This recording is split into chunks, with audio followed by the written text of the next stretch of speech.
Chers amis, il y a encore quelques mois, je voulais croire que la vie spirituelle devait pouvoir se dérouler comme un fleuve tranquille. Seulement voilà, la vie spirituelle est un combat. Tout comme la vie d'ailleurs. Pas de vie sans lutte. Pas de vie spirituelle sans lutte non plus donc. Et qui dit lutte individuelle. Mais lutte collective aussi, comme on le voit dans ces véritables romans fleuves qu'est la pandémie. Non, la vie n'est pas ce long fleuve tranquille, ni pour moi, ni pour notre société, ni pour notre Église même. On s'était dit, la lutte avec l'ange au bord du Yabok, c'est pour Jacob. Gethsémanée, c'est pour Jésus. La nuit mystique, c'est pour Saint Jean de la Croix. Nous, on est épargnés, on a la grâce, n'est-ce pas? Comme si Jacob, Jésus et Saint Jean ne l'avaient pas eu, la grâce. Un beau jour, ou peut-être même une nuit, c'est la lutte. C'est le doute, et cela semble vous tomber dessus sans crier gare. Sauf que le plus souvent, ça se préparait sourdement, sans que l'on y soit attentif.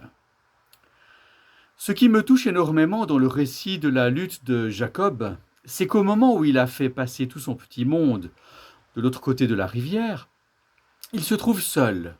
Mais est-il seul? Justement pas. Il est rejoint par cet homme, cet ange, peut-être même Dieu, qui le cherche et qui le trouve. Je ne suis pas seul alors que je me croyais seul. Je suis rejoint par celui qui me provoque et se bat pour que je me remette en route. Aïe, ça fait mal et puis ça dure, mais je me relève et je traverse. La lutte spirituelle, c'est de se laisser provoquer par Dieu. Ne plus se battre contre, mais le laisser se battre pour moi, avec moi, et pour traverser une étape, quelle qu'elle soit. Je profite de ce dernier message, comme pasteur officiel depuis Podé, pour demander à Dieu de vous accorder de telles luttes spirituelles pour la vie, pour votre vie et pour la vie des autres. Je traverse une rivière pour aller vers un plein temps au conseil synodal et à la conférence des églises romandes, pour nous réconcilier avec des questions qui nous font peur parfois, comme celle de la relève.